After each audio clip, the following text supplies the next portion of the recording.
Greetings from EPG Pathshala. In this module, we are going to check how to secure general purpose operating system objects. Usually, operating system consists of memory, files and other general purpose objects. To secure this file and memory, what kind of mechanisms are there in the operating system?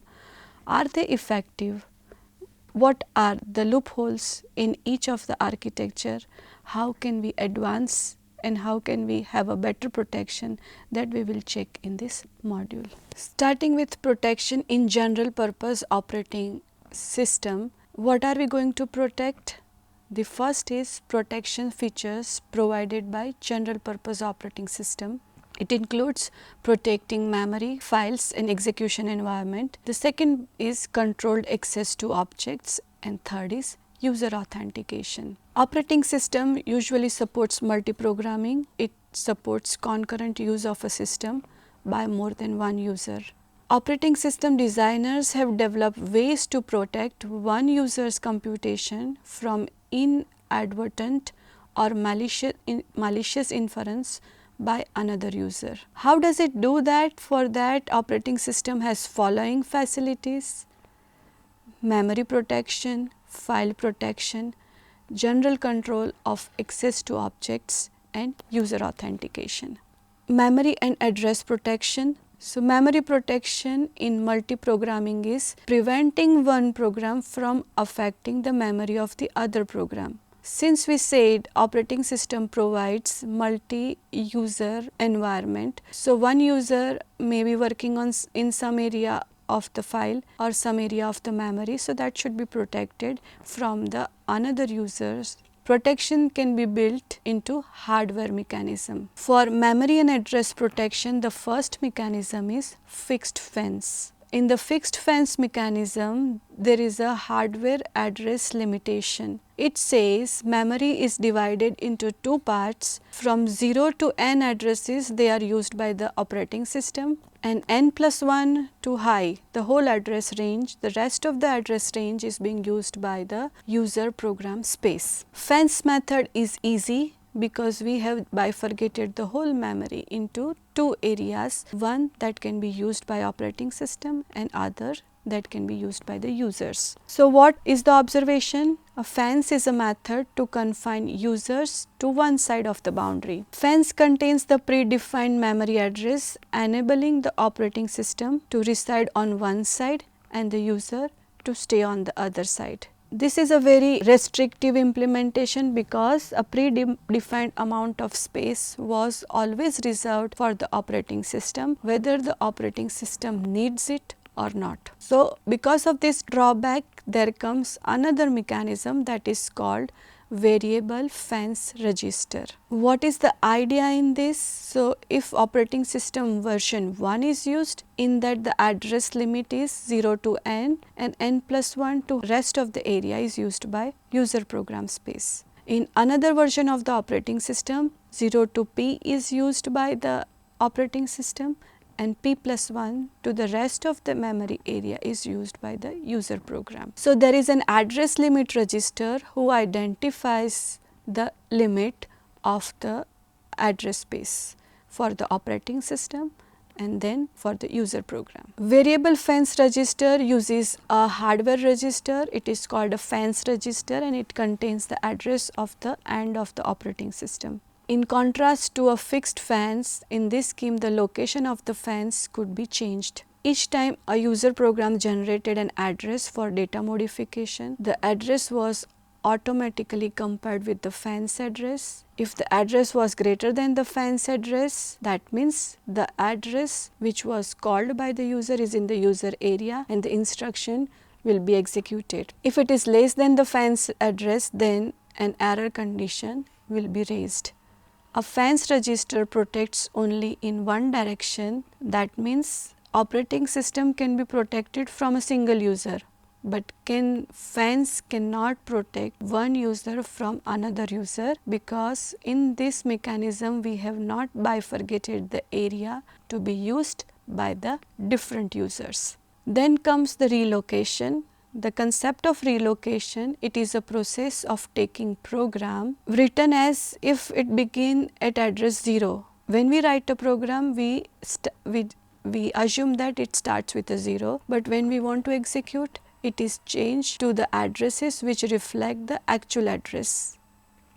Because program is going to be loaded into the memory, which area of the memory it is going to be loaded is decided at the time of execution. So, in many instances, this effort merely entails adding a constant relocation factor to each address of the program. So, every time you want your program to be kept in the memory, it has to be added through the relocation address. That is, the relocation factor is the starting address of the memory assigned for the program. It says if the memory to be used is memory address 100, then if your program had a location 0, 1, 2, 3, it has to be recomputed from 100, 101, 102 and 103 and so on till the program ends. The fence register can be a hardware relocation device.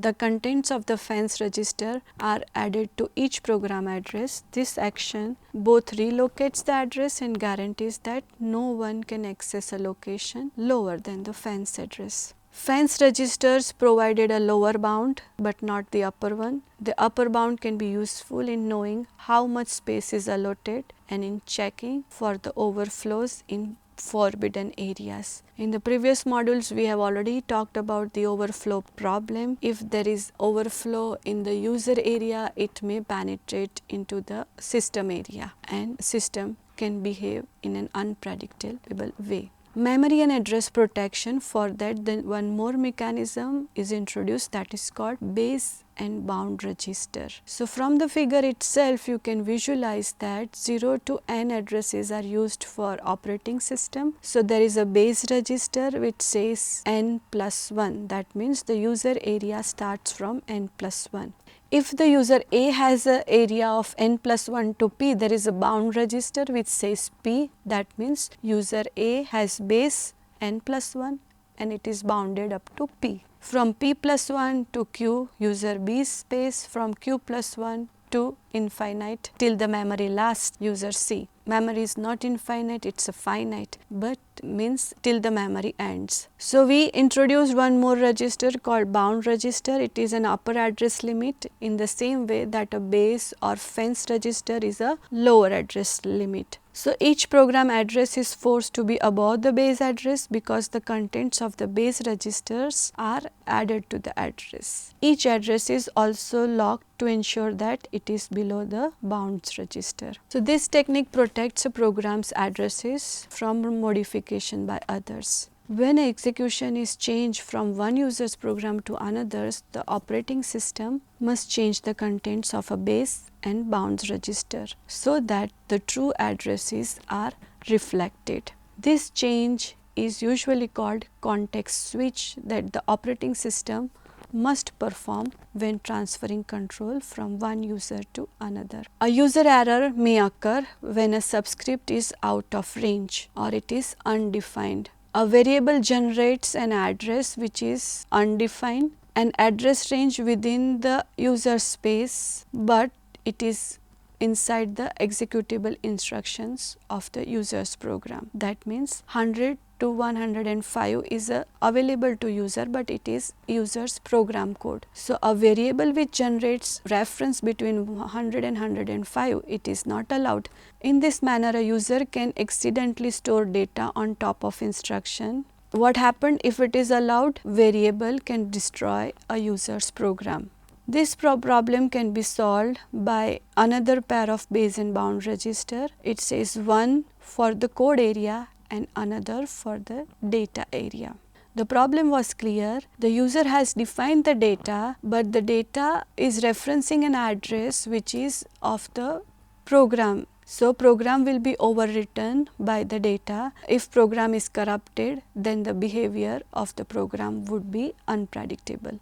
So, now the mechanism says now we will have two areas, code area and data area. Only instruction fetches instructions to be executed are relocated and checked with the first register pair, and data accesses use of two pairs of base and bound registers. Check the figure, it says user A has a program space, user B has a data space, user has a data space. So, data space and program space need not be contiguous, it can be anywhere, but we are maintaining program base, program bounds, database and data bounds. Database says the lower limit for from where the data space starts. Data bound, it says the highest upper limit where the data space ends. So, we have bifurcated each user's area, not only each user's area, but its a program area and the data area as well. These two features seem to call for the use of 3 or more pairs of register. You know, we had one for code, one for read only data, one for modifiable data. So, we need to use 3 or more pairs of registers. But in the practically the computer designs limit the use of registers to 2 pairs, and what we introduced is 3 or more pairs of registers. If we use each additional pair of registers, in the machine code we have to say that where the relocation pair is to be used. Every time we have to put a note that this is the data area for read only, this is the data area for modifiable data. So, we are complicating the instructions of operating system. And problem with using base and bound registers for protection or relocation is their contiguous nature. Each pair of registers confines accesses to a consecutive range of addresses. So, compiler or loader can easily rearrange a program so that all code sections are adjacent and all data sections are adjacent. But you may sometimes want to protect some data values, not all. Programmer want to take care of the certain data whose integrity need to be maintained, and they want it to be written when the program is initialized. Later on, they do not want the program to modify the data. A programmer may also want to invoke a shared subprogram from a common library. Base and bound registers create an all or nothing situation for sharing. Either the whole block is shared or nothing is shared. Even if there was a third set of registers for shared data, all data would need to be located together. For example, a procedure could not effectively share data items A, B, C with one module, A, C, D with a second module, and A, B, D with a third module. The only way to accomplish the kind of sharing a procedure wants to do is to move each appropriate set of data values to some contiguous space. It says that if you want to share A, B, C area with one module, then A, B, C should be contiguous and it should be kept. A, C, D with second, then they should be grouped together and kept.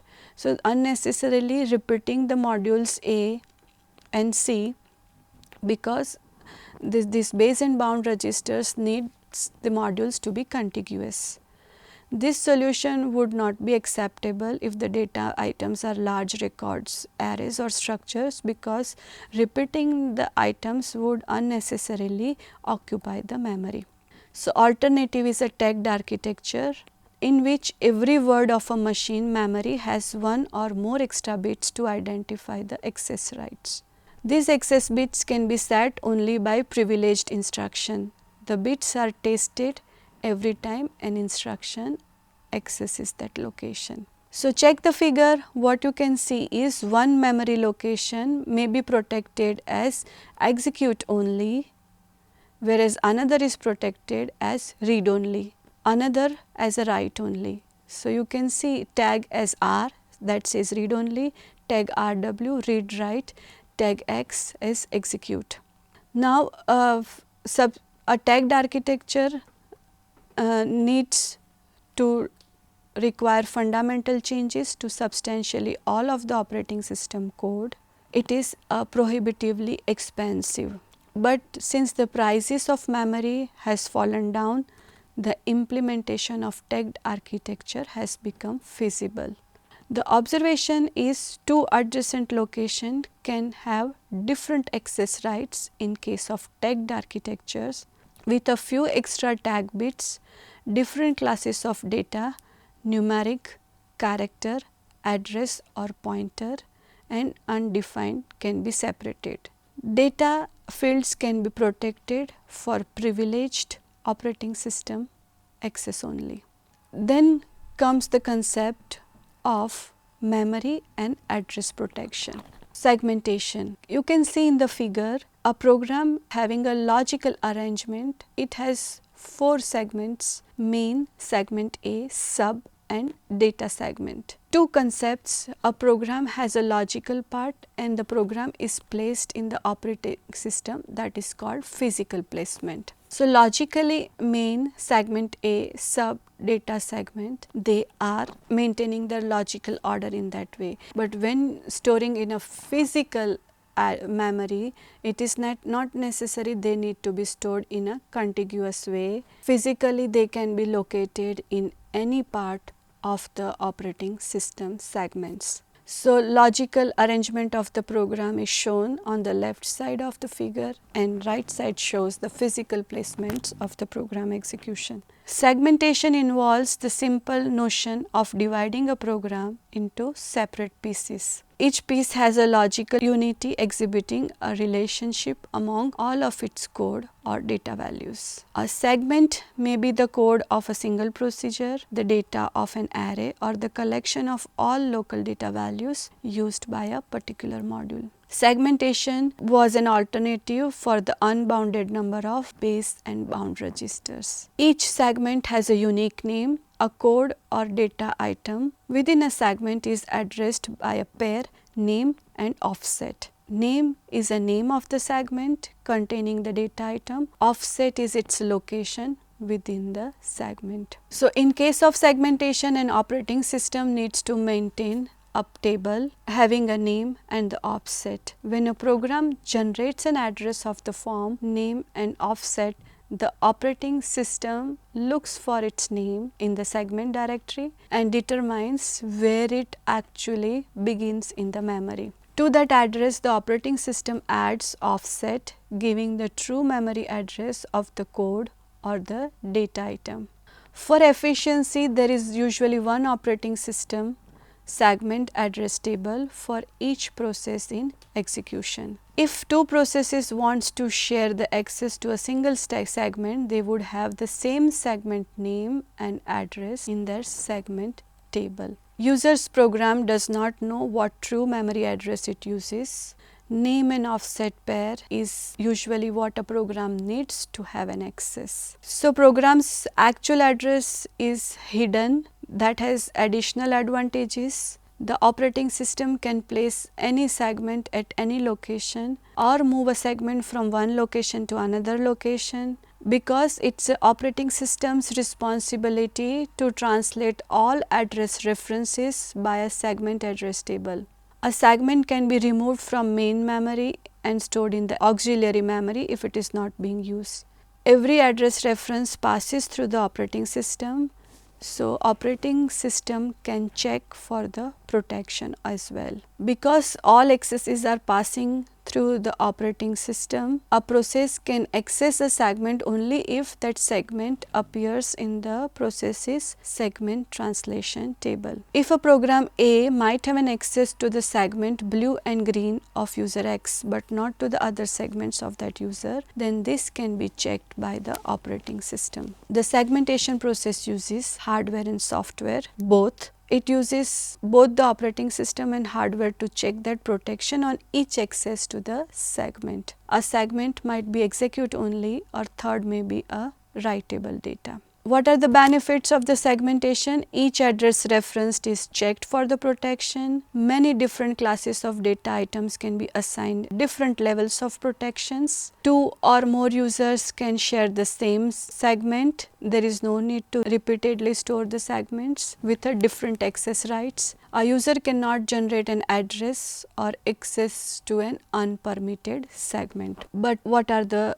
disadvantages when we are using the segmentation? One difficulty is segment size. Each segment has a particular size. A program can generate a reference to a valid segment name but with an offset beyond the end of the segment. For example, if we say A, the segment name, and we are referencing to the location 9999, it looks perfectly valid. But segment A is of only 200 bytes. So referring to 9999 location is not permitted. But since there may be a security hole and referencer is allowed an access to a memory location beyond the end of the segment. One protection difficulty inherent to the segmentation is segment size. We have seen that if person accesses a location beyond the segment size, he may be allowed access if there is a security hole. Another problem with a segmentation is a segment might contain a dynamic data structure such as stack.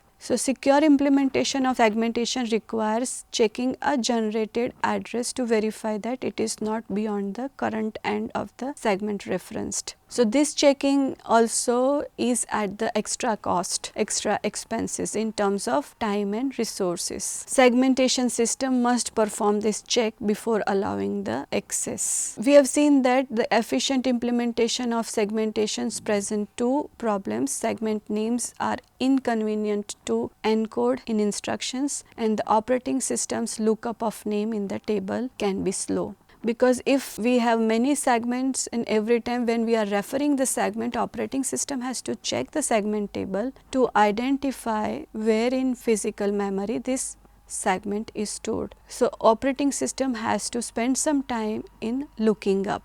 To overcome these difficulties, segment names are often converted to numbers by the compilers. This scheme has an implementation difficulty if the two procedures need to share the same segment because assigned segment numbers of data accessed by that segment must be the same. The third problem is segment cause the fragmentation of main memory because they are of varying size. Unused fragments of the space can lead to poor memory utilization. Solution is periodically compact the memory. Compacting and updating also takes time. So, for that we come across to the paging. Logically, a program is divided into pages. There is a page translation table. So, if we have a program consisting of 7 pages, we have a page translation table saying that 0th page is at which address, first page is at which address. In our diagram, we can see 0th page is at address B. So, in the physical memory, it has to locate at B if a person wants to access to page number 0. So, for example, there is an instruction saying fetch 437 means access the page number 4 and from starting of the page 4 fetch the data at the location 37. So, fetch 437, what it has to do? It has to go to the page translation table, identify where page number 4 is stored in the memory at C location, identify location for the 4th page and 37th offset.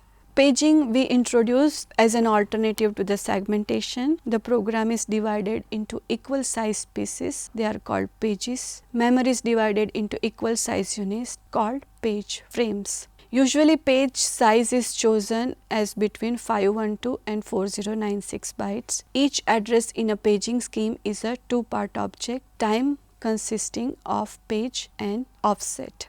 So, first page number is accessed from the page translation table to which physical location it is, and offset is added to that location to actually find out the data at that location. The binary form of a page and offset address is designed so that the offset value fills a range of bits in the address. Therefore, an offset beyond the end of a particular page results in a carry into the page portion of the address which changes the address. For example, our page number is designed to have only 2 bits. It can go up from 0001, 10 to 11. So offset values are also in that range, so that if it goes from 0 to 1, 1 to 3, 1 to 2 and 2 to 3. So offset is always between this range as well. To further see how it works, suppose a page size is of 1024 bytes. 1024 makes 2 raised to 10. So 10 bits are allocated for the offset portion of the each address.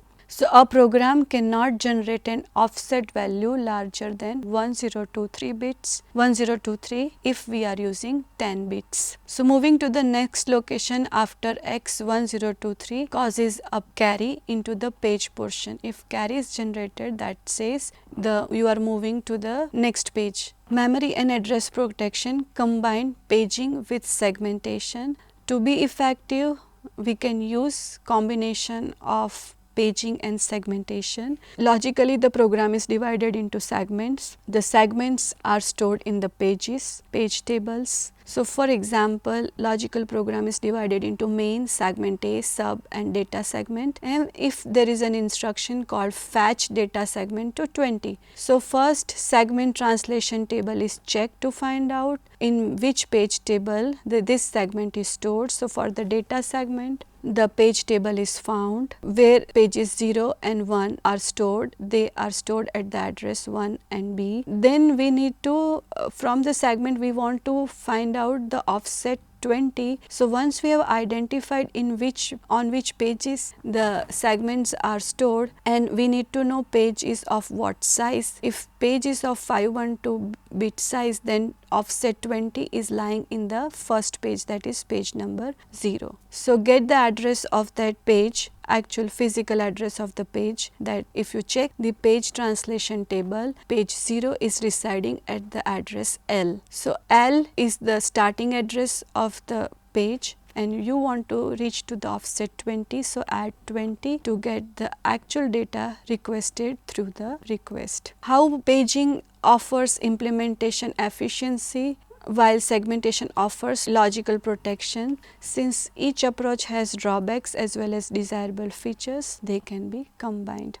Combined paging and segmentation is used in IBM 390 family of the mainframe systems.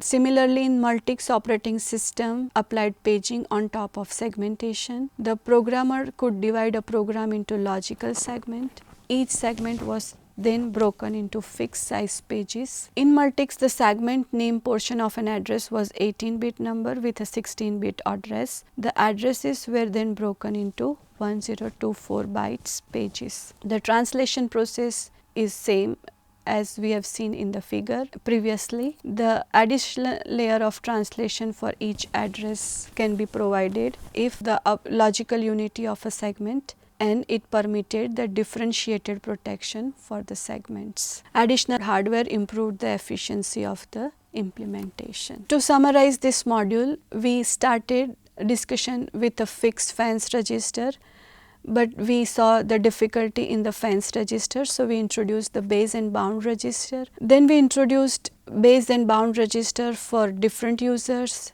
with different program area and data area, but it unnecessarily complicated the working of the operating system. So then we talked about segmentation. Segmentation had its own disadvantage. The prime was the fragmentation in segmentation.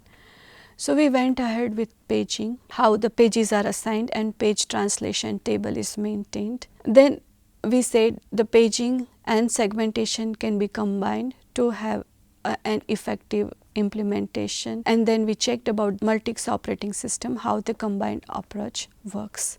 Thank you.